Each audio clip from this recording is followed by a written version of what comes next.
Mă bucur să vă văd, mă bucur că avem o nouă zi, mă bucur că suntem aici și eu știu că suntem aici pentru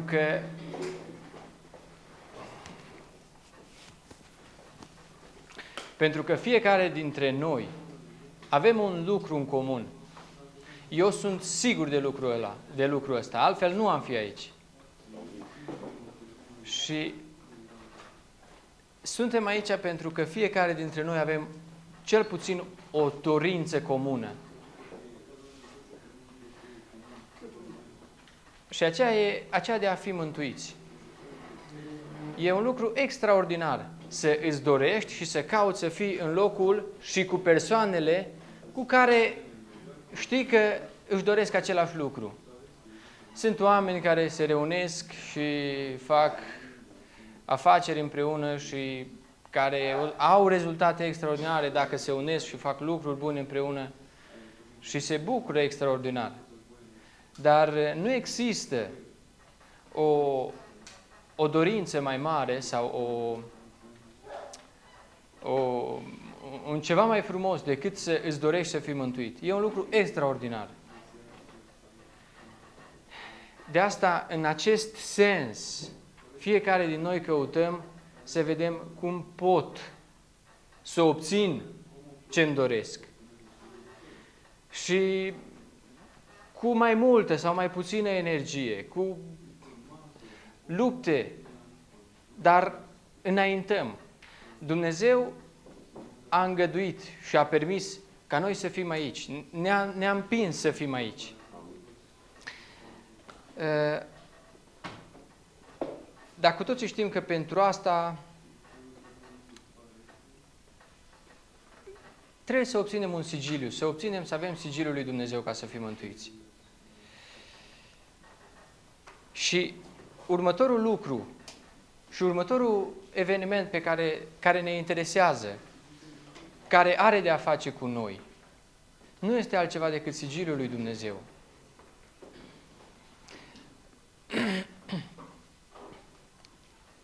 Avem cu toții o carte comună pe care o studiem și care, dacă o studiem cu sinceritate și ne dorim să o înțelegem. Și dacă vrem să fim mântuiți, aici este tot ce avem nevoie ca să fim mântuiți. Și o carte pe care o poate înțelege și cel care are 7 facultăți și o poate înțelege și cel care știe doar să vorbească și care are o minte sănătoasă.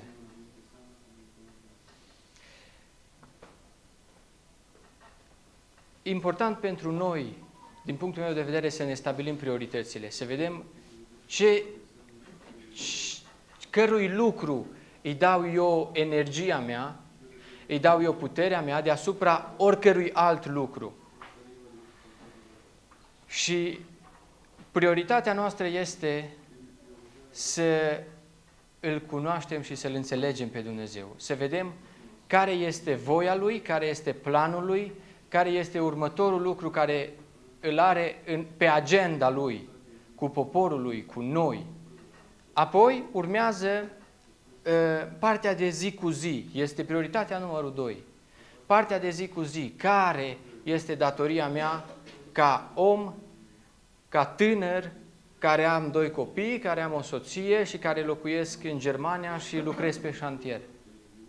Acolo mă găsesc eu acum. De acum înainte, ce vrea oare Dumnezeu să facă cu mine? Unde? Și care este planul Lui? Sunt primele 2 priorități care, din punctul meu de vedere, trebuie să aibă toată energia noastră, să aibă toată atenția noastră. Iar răspunzând la prima prioritate, care este planul Lui cu poporul Lui, care este următorul lucru pe agenda Lui, este simplu. Este extraordinar de simplu. La îndemâna tuturor, îl avem aici. Partea mai dificilă o să fie prioritatea numărul 2, dar pe care o putem obține și putem să găsim răspuns și la care e planul Lui cu tânărul ăsta care are 2 copii și care are o soție și locuiește în Germania. Asta e mai dificil și Așa e în cazul fiecăruia. Dar, pe scurt, o să vedem răspunsul la prima prioritate, și anume pe agenda lui Dumnezeu, în ordinea lui istorică a lumii acesteia. Vedem din cartea Daniel și din Apocalipsa unde suntem și care e următorul lucru care îl face.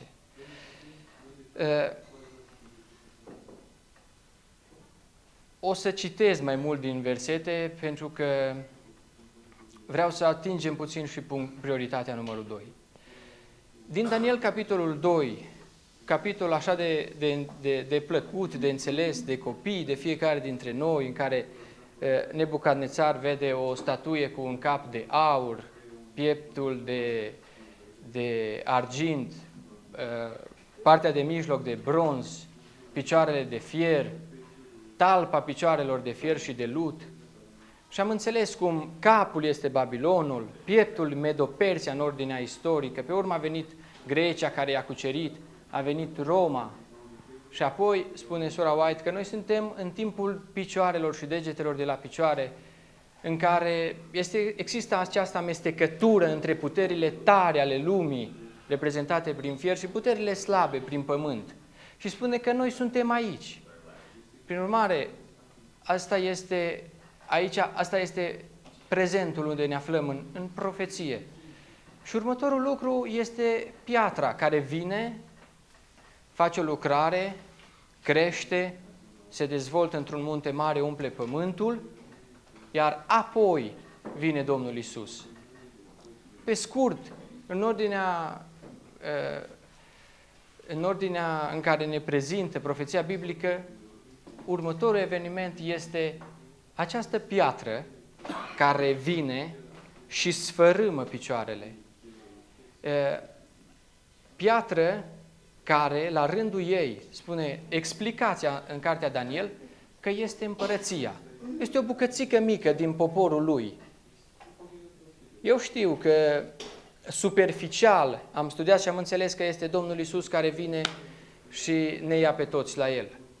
Dar Daniel ne explică că este împărăția lui, nu este el însuși prin piatră. Și împărăția lui va nimici prin puterea Duhului Sfânt toate celelalte învățături, teorii, guverne, absolut tot, pentru că guvernul lui începe de aici. Și, spune Daniel, că va crește. Apocalipsa 7 ne spune că va crește în așa fel încât, dacă piatra se poate număra prin cei 144.000, că ei sunt o bucățică mare din munte, muntele nu se mai poate număra. De asta spune Apocalipsa 7 că o mare gloată pe care nu putea să o numere nimeni îi va aduce această piatră, vor umple pământul de sfinți și apoi Dumnezeu o să-i ridice.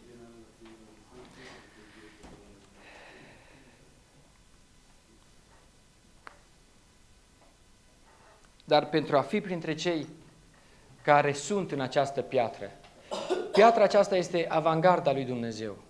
Sunt cei cu care va merge și va distruge pământul, nu prin sabie, ci prin Duhul lui, prin puterea adevărului, prin teoria legii lui și prin guvernarea legii lui.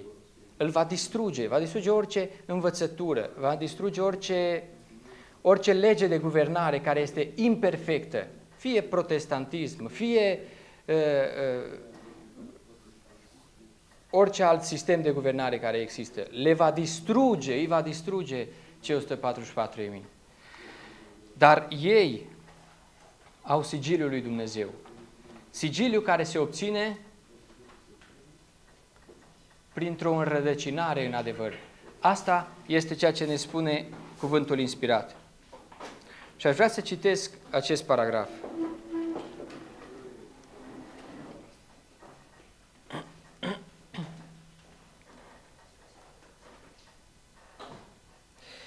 Spune în mai multe locuri în spirit profetic, dar în cartea Criza, la pagina 55, spune: imediat ce poporul lui Dumnezeu este sigilat pe frunțile lor, și acum spune acesta, adică sigiliul, Nu este un sigiliu sau un semn care poate fi văzut, ci o înrădăcinare, stabilire permanentă în adevăr, intelectual și spiritual, astfel că ei nu pot fi clintiți.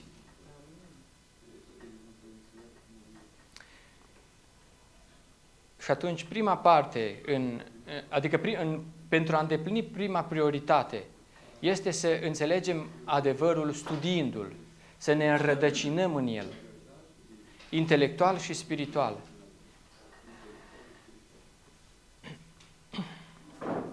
Iar în ce privește a doua parte, care este voia Lui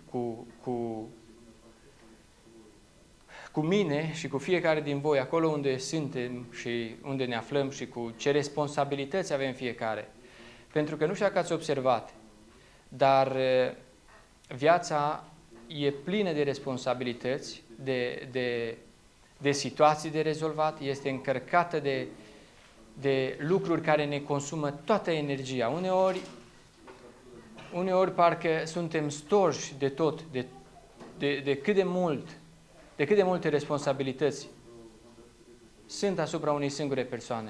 Și fiecare îi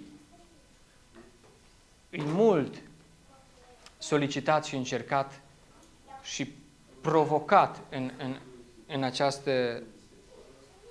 această viață și în situația în care el.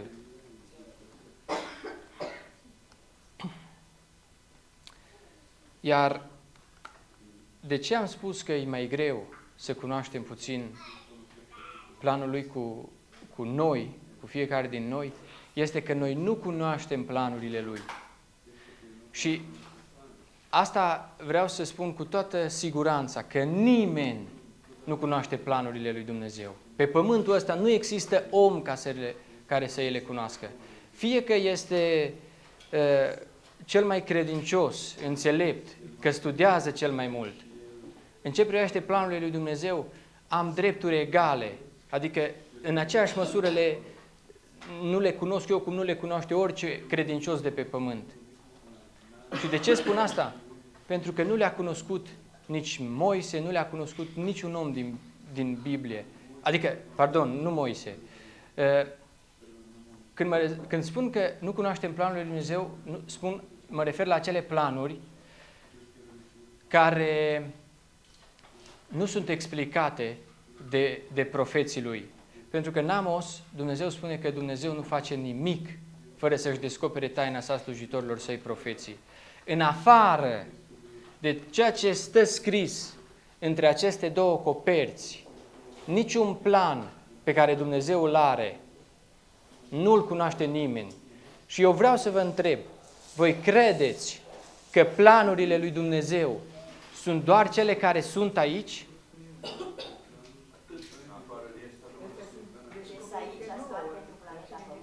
Planurile lui Dumnezeu sunt mult mai multe. Planurile lui Dumnezeu sunt zilnice și sunt cu fiecare din noi. Eu sunt aici sau suntem aici pentru că a fost un plan al Lui și a îngăduit și prin Duhul Sfânt și am reușit să ajungem aici. Planurile lui Dumnezeu sunt la fiecare pas. El are planuri pentru noi. Dar eu vreau să spun că nu le cunoaștem. Dar ce putem să facem este să facem ce au făcut toți oamenii credincioși al lui Dumnezeu. Și cuvântul cheie pentru a rezolva această prioritate este să ne încredem în El. Domnul să ne ajute să nu schimbăm ordinea priorităților. Credeți-mă, la o simplă analiză și cercetare a noastră,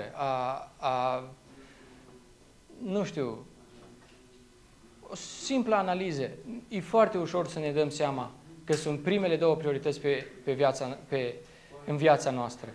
Să înțelegem adevărul Lui și să înțelegem planul Lui cu noi. Și să căutăm astea să ocupe deasupra oricărui lucru energia noastră, să ocupe resursele noastre, pentru că resursele noastre, în primul rând, e energia noastră, suntem noi fizic, cu ajutorul căreia putem să fim de folos celor din jur, poate să facem bani, poate să fim de folos prin predicare sau prin altceva. Dar Domnul să ne ajute pe fiecare să nu sărim peste priorități și acestea să fie prioritățile noastre. Amin.